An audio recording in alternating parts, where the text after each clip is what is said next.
There are many different ways to get to campus, including our free campus shuttle, BART, AC Transit, Waze Carpool, and driving your own vehicle. The university provides a direct free shuttle service between the campus and 2 BART stations, downtown Hayward and Castro Valley. We have free Wi-Fi on board the shuttles. During the semester, fall and spring, the shuttles run Monday through Sunday. The Hayward BART shuttles also make pickups along B Street and C Street. The demand for shuttles is high during certain times, like in the beginning of each semester.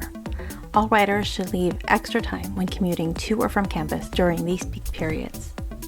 Also, don't forget your Bay card. This will help you ride the shuttle, as we'll know that you are a student on campus. For those of you coming in from out of the area, we have 2 different types of public transit in the Bay Area. First is BART, which is the Bay Area Rapid Transit. It's our local subway elevated rail system. It can get you to many different places within the Bay, and it runs about every 15 minutes when it's on a regular schedule during peak times. There's also the AC Transit, which is a local bus system, and we do have a bus that is dedicated to coming from BART to campus as well. So if you miss the shuttle, you can always grab the AC Transit. There is cost associated with both, of course, so you can visit their websites and see how much that would be. You can use the same form of payment for both, which is a Clipper card, where you download money onto that card and you're able to use that on both systems.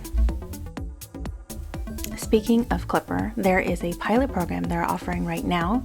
It's giving 20 to 50% off different mass transit options to those who qualify. So the 2 that we mentioned earlier, AC Transit and BART, would both be 20% off. You just need to go onto their website to see if you qualify, and you can apply there as well. Carpooling is a great way to reduce your carbon footprint and also to come to campus with another person instead of by yourself. So you can do it in several different ways. You can carpool with friends or family on your own personal carpool. Another way to do this is if you're new to the area, you don't know anyone around, you can actually sign up for Waze Carpool. And we have an exclusive Cal State East Bay group, and we can send you that link. It's on our website. You can join the campus carpool group, and you'd be able to log into Waze and find people either going to campus or leaving campus. So you can join that carpool. We also have another great advantage, which is special carpool parking spaces. And these spaces are in lots A, G, and H. They're close to the building, and they're reserved for carpools until 3 p.m., Monday through Thursday. To use them, you would need to sign up with our office and sign up with your carpool and your information, and then you'd be able to use those spots when you come on campus. It's kind of like having a reserved space, and you are also saving the planet at the same time by not driving alone. So if you're living on campus and you don't have a car, or if you're parked and you just need to run a quick errand, you can actually use a Zipcar.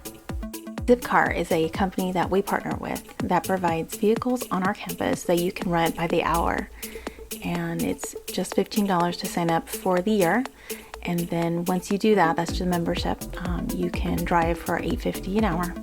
You do need to be 18 years or older and have a valid driver's license.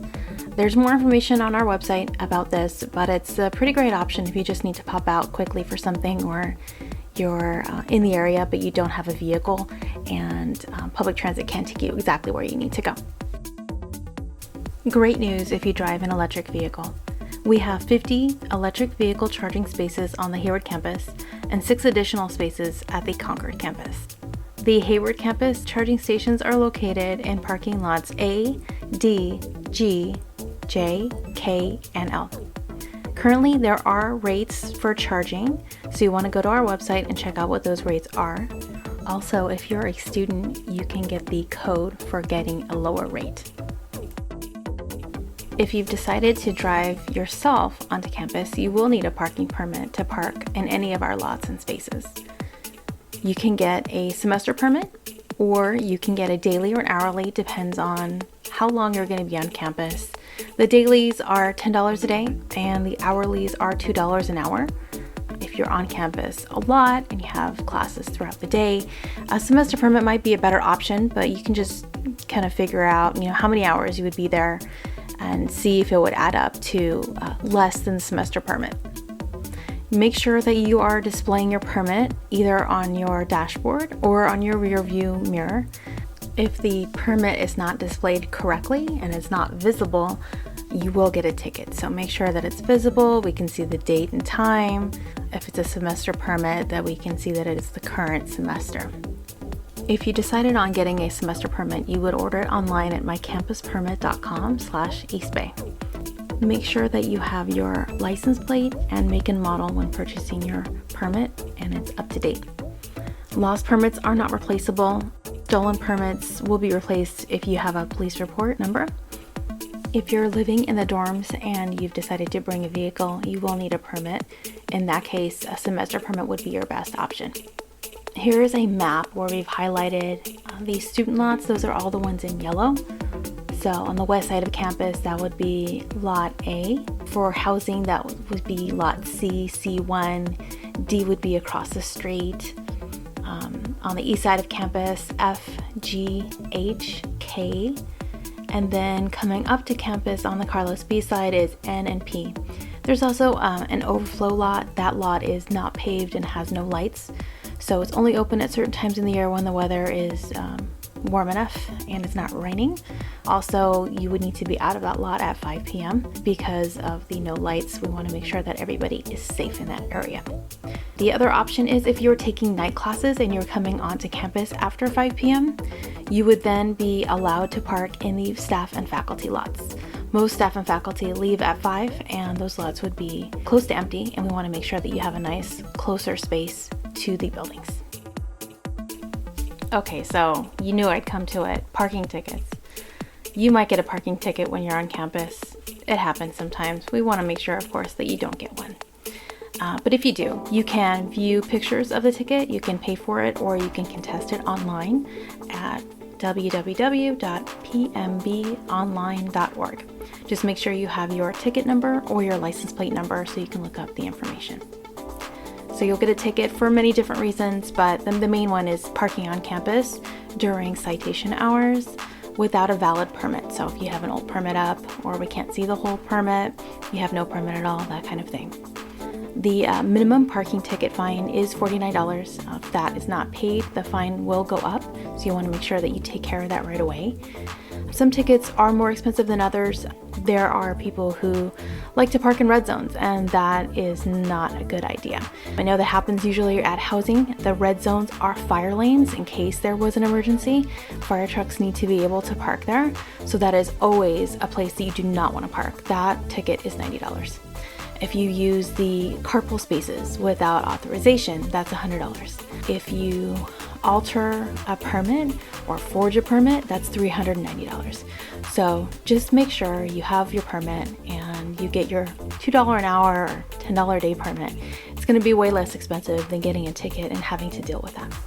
Within 21 days, you want to make sure that you contest or pay your ticket. You might get late fines if it's over 21 days. You might get a DMV registration hold where you won't be able to register your vehicle. If you have 5 or more unpaid tickets, you may also get your car towed as well. All proceeds from parking tickets support alternative transportation services like the Cal State East Bay Shuttle. So just on parking tickets, remember the best way not to get a ticket is to always have your permit visible and valid. Check your dashboard or your rearview mirror before you leave your car. If you can't see it, then neither can we. Alright, so we've reached the end of our presentation. We just need to find out what your best fit is for coming to campus. So if you want to use our shuttle and public transit, go ahead and review those schedules, look at your class schedule. Just make sure you arrive to the shuttle stop early in case you have to wait in line or wait for a second shuttle. And make sure you bring your ID card as well. If you decided to do carpool, you can sign up to use the carpool spaces with our parking department. You can also sign up for Waze Carpool and the CSUEB carpool group. Make sure just to purchase one parking permit per group so you can save some money that way, and arrive before 3 p.m. to park in one of the reserved carpool spaces. If you've decided to drive yourself, make sure you order your permit ahead of time. You can print out a temporary permit that you can put on your dash until your permit arrives in the mail. And also arrive early to find a parking space. We might run out of spaces at certain times during the first 2 weeks of each semester. Before you park, make sure you're in a general or student parking lot. You want to make sure you're parked in the correct lot. If it's after 5 p.m., you can park in faculty or staff. Thanks so much for joining us today. If you have any questions at any time, you can always email us at parking@csueasbay.edu. Of course, visit our website for more information, things that we talked about today, and that's csueasbay.edu/parking.